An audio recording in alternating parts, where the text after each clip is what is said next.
what you're saying. You're flying higher than a plane.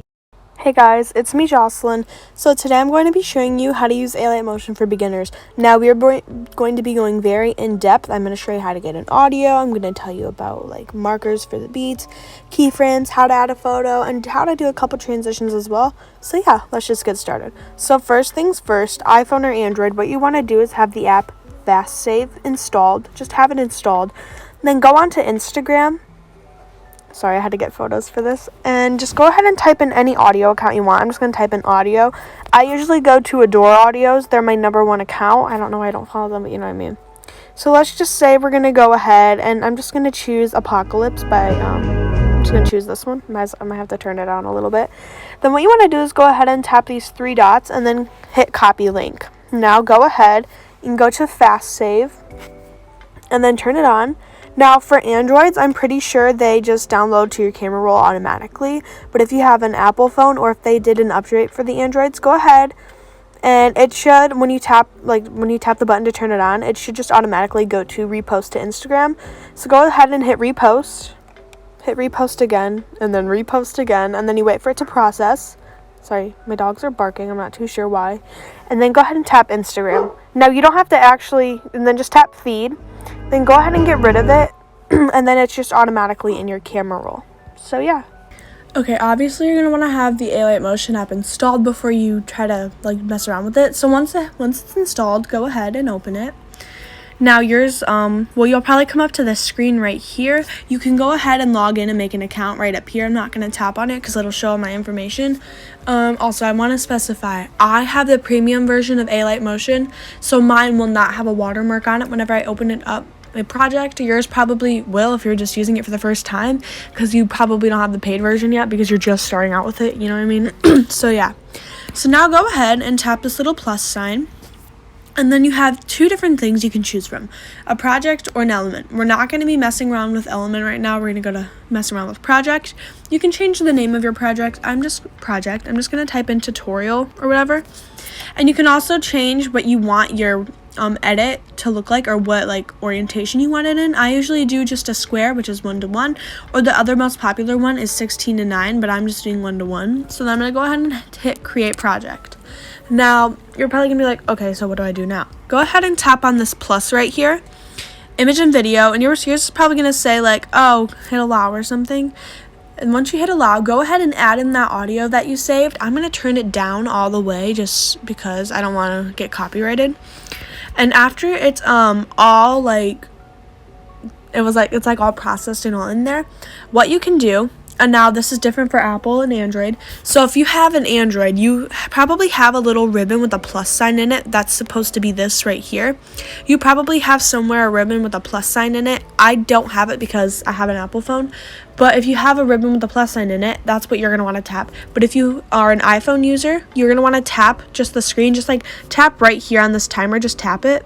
And you can see it turns red. I'm going to untap it because I don't want it right there. So what I'm going to do now is I'm going to play my song, and every time I hear a beat, I'm just going to tap right here, or you're going to tap your little ribbon up here. So yeah, that's what I'm going to do right now.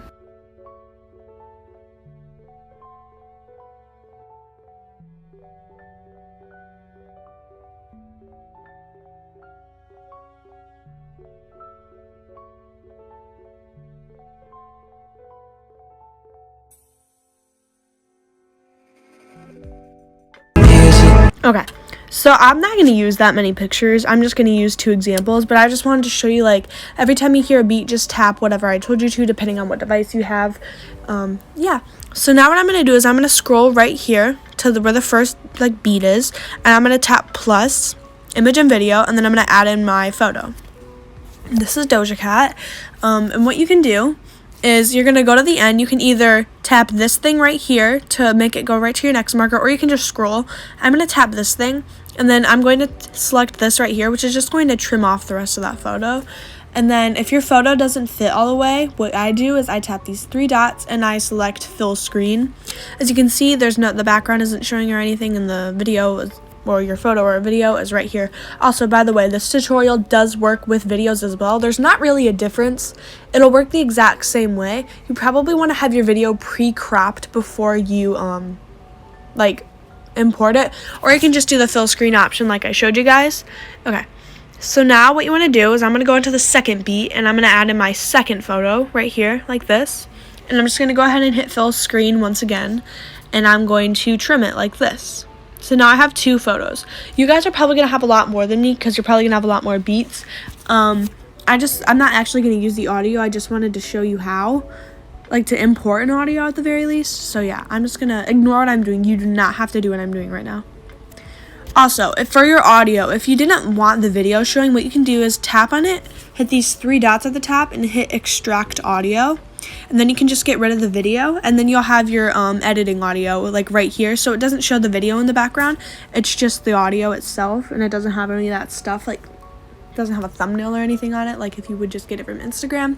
So yeah, so now I'm going to teach you the basics of transitions. So first things first, go ahead and tap on your photo. Then you're going to see all these little effects. What you want to do is select effects and then add effect. Then you're going to come up to a screen like this. Yours is probably not going to look like mine. I've been editing recently on here, so that's why I have so many used effects right there. So what you want to do is go up to this little search bar and tap in tiles, and then go ahead and tap on it and then hit add, but hit the plus. Then it'll come up like this. Go ahead and select mirror, and then you're not going to touch anything else. So I'm going to show you how to do a simple spin, and then the next will be a zoom in, and those will be the only 2 transitions I show you. If you want a more in-depth, like how do you do transitions, I have multiple other videos on it. So now go ahead and hit this back arrow, and then go to move and transform. Now you're going to see these 4 different things. What you want to do is tap on the square with the arrows around it. That is this spin panel. So that's what you're going to use to control your keyframes and do your spins. So I don't know how to explain it. I never put my keyframes close, I never start a keyframe in the middle and then go to the end. I always start it at either the very beginning or somewhere around right here. I never add a keyframe right here and then add it again. I never do that. It just usually makes your edits end up looking really fast and choppy, and I'm just not a huge fan of that. So what I'm going to do is at the very beginning, right where my photo begins, I'm going to add this little diamond with a plus in it. That is called a keyframe. So go ahead and tap it, and then go to the very end of your photo and add another one of those. Now you see this thing, you're going to want to scroll it. I'm going to do just 90 degrees, but you guys should probably do as well. And then I'm going to hold down on this diamond. I'm going to hold down on it. As you see, you can move it anywhere. I'm going to move it to the very end, just like that. Now, if you're on a keyframe, if your keyframe is selected and it looks like this, it's green right here, go ahead and just slide it over a little bit and then tap on this graph right here. Now this is your graph. This makes or breaks your edits. I'm sorry, but it just does. It makes your edits look super smooth and just a lot better. And if you don't use graphs, your edit is not going to look good. I'm just saying that. It's not going to look okay. I don't know how to explain it. It's just going to look like you didn't try. I'm just going to, that's the nicest way I can put it. So what you want to do is go ahead and grab on this first dot right here and pull it to right here. And then grab on this dot right here and pull it right there. You can move them closer together or further apart depending on how fast you want your transition to go. So this is how mine would go. Looks like this so far. As you can see, it's not going super fast, but it's not going super slow. And you could always adjust it whenever if I'm at this time right here, you can always adjust it at any time, and it doesn't mess with your keyframes or anything. So as you can see, it looks like this. I really like this graph right here, so I highly recommend copying this graph that I have going on right here. Now, go to the very beginning of your second photo, go to effects, add effect, and then type in tiles again. Oops, I did not mean to do that. Okay, and then add those once again, and then select mirror, and then hit the back arrow, go to move and transform, and then go to that same spin panel right here. Add 1 diamond at the beginning and 1 at the very end, just like we did the last time. But instead of going to the end this time, you're going to want to go to your first diamond at the very beginning. And you're going to want to spin this to -90. We did +90 the first time, so now we're going to do -90 this time. And I'm going to go ahead and hold down on my keyframe again just to move it to the very beginning. And I'm going to hold down on this one just to move it to the very end. Then I'm going to go in between the keyframes. You'll just slide it so the keyframe isn't selected. I'm going to go back to the graph tool. And I'm going to hold down on this dot and bring it up like this. And I'm going to hold down on this one and bring it over like this. So this is your out graph. So now your spin should look something like this. This is what I'm going with. Okay, I think it looks really good. So yeah, now I'm going to show you how to do a zoom out. So this is going to be mixed with the spin. So this is just like two different transitions in one, I guess. So go to the very beginning of your first photo. This is probably, a zoom out is what you want to do whenever you begin an edit. Like after the intro's over, you're going to want to have your photos zoom out and then do a transition. It always looks so good, like no matter what. So yeah, go ahead, and since we already have tiles selected, we don't need to worry about adding those. But if you're doing this differently, like if you have a different photo, go ahead and add tiles on. And then go tap on the photo, go to move and transform, and then go to this square with an arrow and a diamond inside of it, and add two of the diamonds that I told you to add the first time. One at the very beginning and one at the very end. Now go back to the one at the very beginning and then just slide this so it's zooming the photo in, just like this. And then go ahead and make sure you're in between the keyframes, select the graph, and then just do the same graph that we did for the last transition. So it ends up coming out of it looks like it's zooming out of the photo. As you can see, it is zooming out and doing a spin. Now, I don't understand how I made the spin so smooth this time, but that doesn't happen every time. You're definitely going to want to adjust your graphs most of the time, because they're not going to be perfect first try, but if they are, then good for you.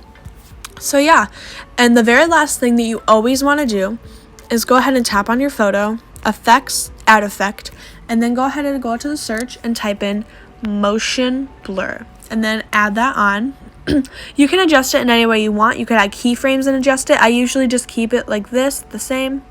What I'm going to do is I'm going to tap these three dots and hit copy effect, and then I'm just going to get out of the picture. And then I'm going to go to my second photo. I'm going to tap it, go to effects, and then I'm going to tap these three dots down here and hit paste effect, just like this. So as you can see, it adds on motion blur to both photos, and it just looks really good. Okay, so that's pretty much all I have for that. I'm going to get rid of my audio. I'm just trying to make my photos, like, I don't know how to explain it, so it just doesn't have this beginning. I don't know how to get rid of this right here, so just ignore that. But basically, now to save your edit, or whatever you just made, go ahead and tap on this share button right here, and this will probably tell you how much space you have and everything. What you want to do is tap on video, and you want to make sure your settings are the same as mine.